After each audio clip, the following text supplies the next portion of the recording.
Hello and welcome back, everybody. So, as you may remember from last time, our party had just arrived at the capital. Um, so as they kind of were approaching the gates of the capital, they noticed that there was an interesting planet that was kind of visible up in the sky. It was kind of a lot more clear than it normally is, things like that. Basically, what they found out was that tonight was going to be an eclipse. Like just before darkness falls, there's supposed to be about a 4 hour eclipse. Um, Lorne and the Church of Kellamvor, that is a holy. It's an occurrence that happens twice a year, and on both of those days, it's known as the Days of the Dead, the Twin Days of the Dead. It's very, very celebrated. This was the first one of the year, so it was very, very important.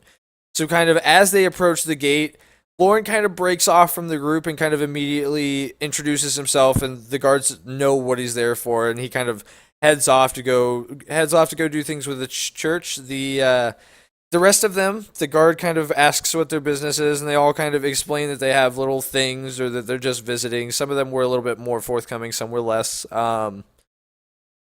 He's kind of able to give them a little couple of directions and things like that.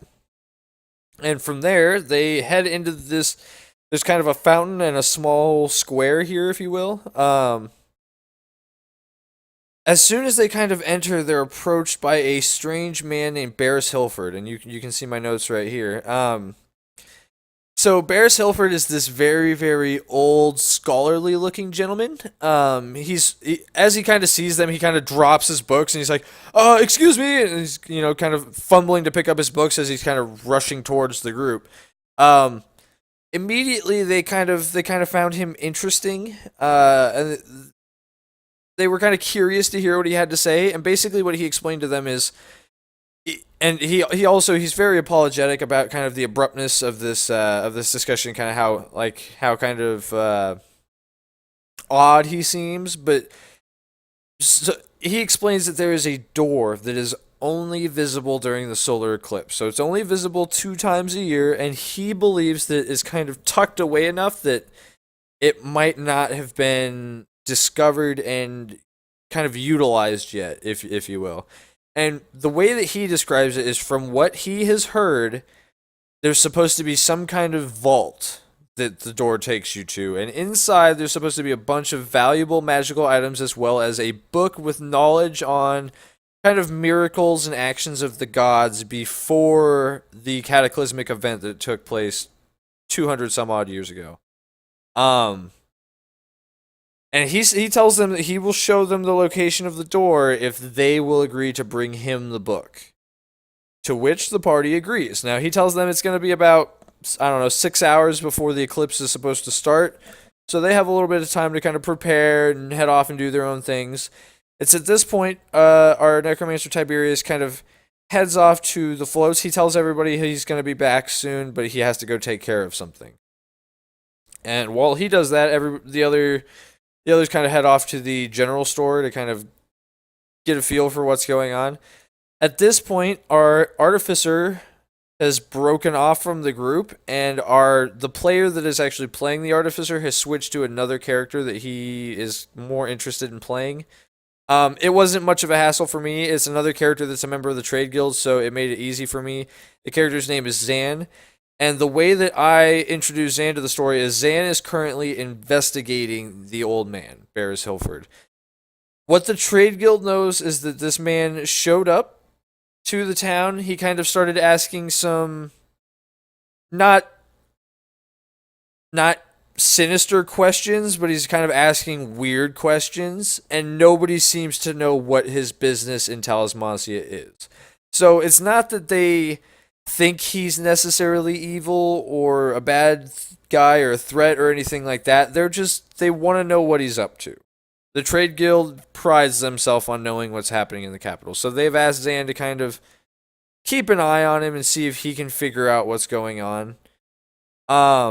So Tiberius goes off and finds the man that actually slit his throat. Now, for those of you that don't remember, our necromancer is actually a revenant. He was killed. Him and his family were killed in a tragic event. He watched his wife get raped and murdered, and then he watched his daughter get murdered before his throat was finally slit. Now, the way a revenant works, if there are multiple targets that your vengeance is targeting, the first one is the one that was the cause of your death. So the first one is the man that actually slit Tiberius's throat, and then from there it's going to kind of move on to the rest of the group that was involved. So he finds this man drinking alone in this kind of little shit shack that's attached to a bunch of other stuff. Um,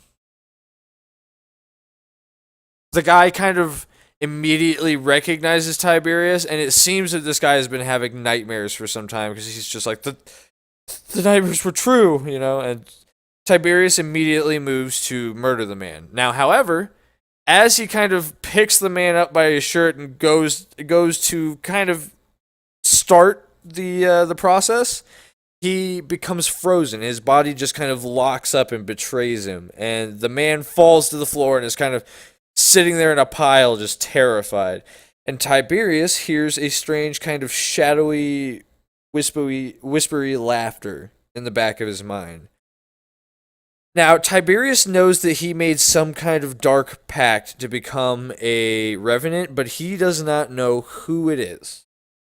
So this entity kind of contacts him and goes, "Now, you are on the verge of the first step of your vengeance, and I want to make sure that you remember our little deal." And Tiberius goes, I don't remember what happened. I just know that I woke up and that I'm going to kill these people." And he goes, "Well, I'm the one that gave you the ability to do this, and if you want to take your revenge, it will cost you.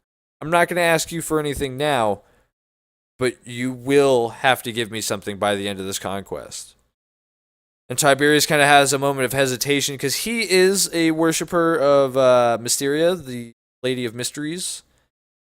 And he is kind of hesitant to make a pact with another entity without knowing what it is. But at the same time, the man that murdered him and the ones that killed and raped his family are still out there. And he ends up, the temptation is too great, and he agrees to the pact. He shakes this shadowy hand, and this kind of pain shoots down his arm.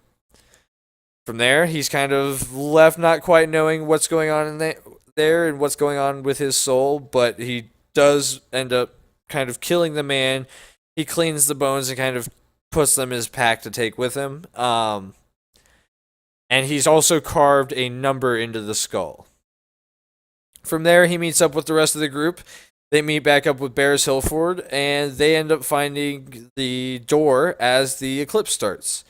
Now, there's a perception check made to see if anybody's following them, and they end up realizing that they are being followed by Zan, who introduces himself as someone who has been investigating Barris.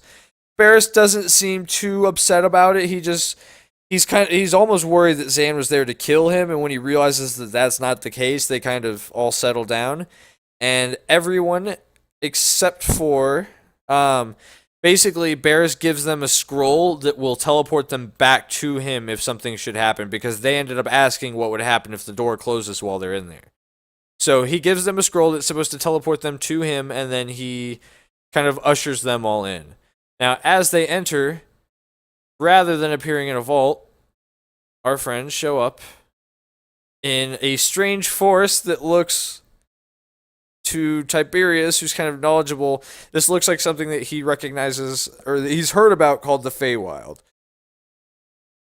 While they're in the Feywild, they are met by a small fairy dragon, as well as a couple of pixies. And basically, the pixies and the fairy dragon seem extremely concerned. They explain that there's some strange creatures that are attacking them, and they appear to be from some other plane of existence in a similar fashion to our party members, but not from the material plane. They kind of describe them as weird-looking elves, or sickly-looking elvish creatures, and that was all they knew. The party asked about a vault in the book, and the fairy dragon seemed very confused because, as far as the Feywild, they don't really like, they've got their courts and they've got their own gods, and they don't really care about the rest of the gods. They don't really care about the material plane. So it seemed really off to the dragon and the pixies that such a book would exist in the Feywild. But they told them that if they desired it, they could lead them to the nearby Fey court if that would be of assistance. So the party kind of agrees to help them. They find four Githyanki, one wearing very, very ornate armor, kind of standing way back here and there was kind of a strange portal that was open around these rocks that our party ended up dousing and putting out. Um,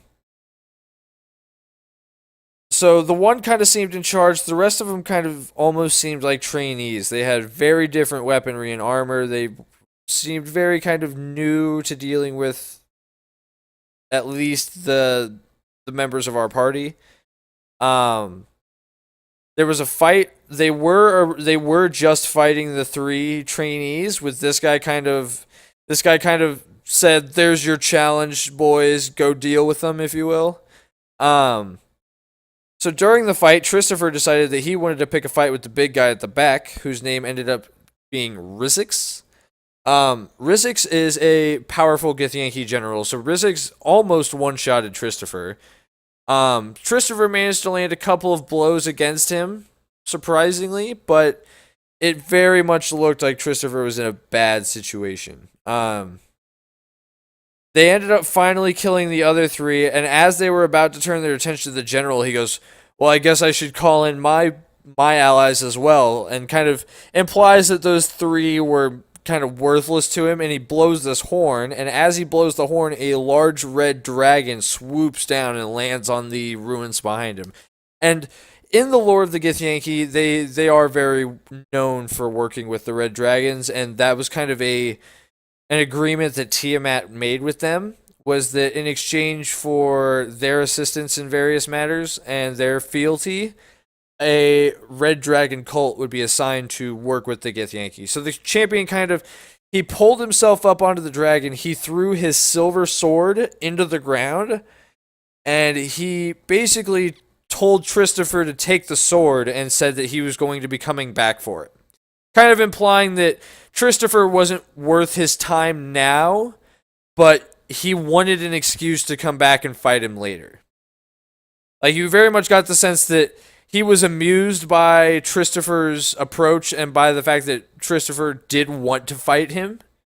And so he kind of, you could see that he was amused, and he kind of saw a little bit of an honor to the act and kind of wanted to express that he felt something towards those actions. So he left his sword behind and said he was going to be coming back for it. And with that, the two of them vanished. They were then approached by a Githzeri who kind of teleports in. A Githzeri is the opposing faction to the Githyanki. He kind of asks for what happened, kind of gives them a little bit of background to who the Githyanki are. And with that, it seems like he's very much in a hurry, so he kind of answers a couple of questions for them and then kind of disappears himself.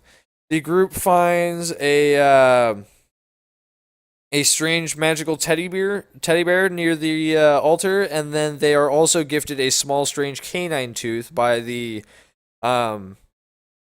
pixies that they saved. They end up heading to the Fey Court. At the Fey Court, they're met with a lot of the same stuff that the pixies and the Fey Dragon gave them. Nobody really understands why they would have been sent here to look for such a book, and they offer them a way back. So the group also tries to get the teddy bear identified, but there is some strange magic over it that is preventing scrying attempts. And with that, they head back to the capital, and in the capital, they kind of regroup. They figure out that the tooth allows the wielder to speak to dogs and things of the kind of canine variety. It seems like you can kind of communicate with similar animals like wolves, but it won't be quite as complex communication. And Tiberius ended up planting that in his own mouth.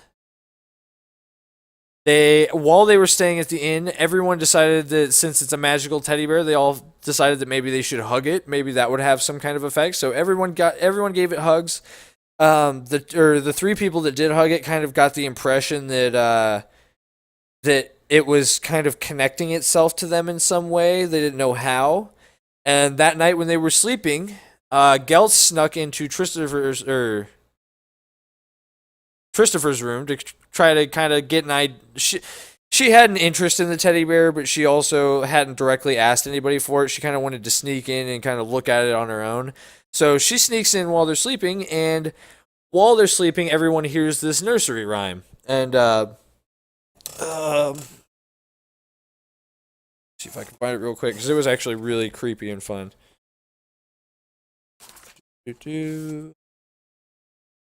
Sir Pendleton had a fiery passion, one that earned him 1,000 lashings. Now with one hug, he'll make you so sug, everything is everything is ember and ashes. So everyone that had previously hugged the bear kind of heard that in their sleep. And then Gels watched the teddy bear stand up, walk over to the bed, and try to give Christopher a hug. As it was attempting to hug Christopher, she snatched it up and gave it a hug instead. As soon as she did so, it burst into flames. So, assuming that maybe, for some reason, she kind of seemed to lose herself for a moment in this, and she just stood there taking fire damage until Christopher woke up enough to kind of snatch the bear from her hands. He tried giving it a hug because he had interacted with it earlier, and he also took fire damage.